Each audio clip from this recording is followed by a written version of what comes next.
అందరూ కూడా ఆలోచన చేయాలి. ఈరోజు గుండె మీద చేయి వేసుకొని చెప్పొచ్చు, నరేంద్ర మోడీ గారు నేతృత్వంలో ఆ రోజు ప్రభుత్వం వచ్చింది 2014లో. అంతకుముందు కాంగ్రెస్ పార్టీ 12 లక్షల కోట్ల రూపాయలు ప్రజాధనాన్ని దోపిడీ చేయడం జరిగింది. 12 లక్షల కోట్లు.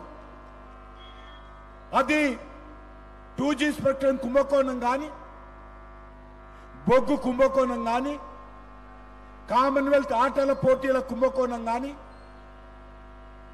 లేక హెలికాప్టర్ల కుంభకోణం కానీ, ఆ రకంగా 12 సంవత్సరాలలో ఒక దాంట్లో అవినీతి జరగలేదని చెప్పడానికి వీల్లేదు.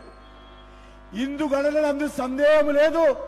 ఎక్కడ చూసినా కూడా కాంగ్రెస్ పటయంలో దోపిడీ జరిగింది.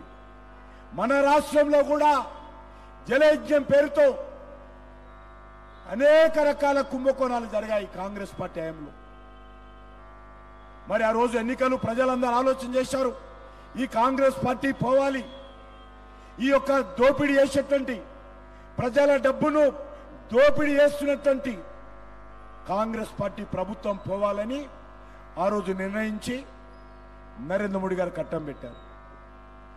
ఒక విశ్వాసంతో కట్టం పెట్టారు. ఈరోజు మనం చేస్తా ఉన్నాను. ఆ రోజు మోడీ గారు గ్యారెంటీ ఇచ్చారు, నేను ప్రధానమంత్రిగా ఉన్నప్పుడు ఈ దేశంలో ఒక్క రూపాయి కూడా అవినీతి జరగదు అని చెప్పి 2014లో హామీ ఇచ్చాడు.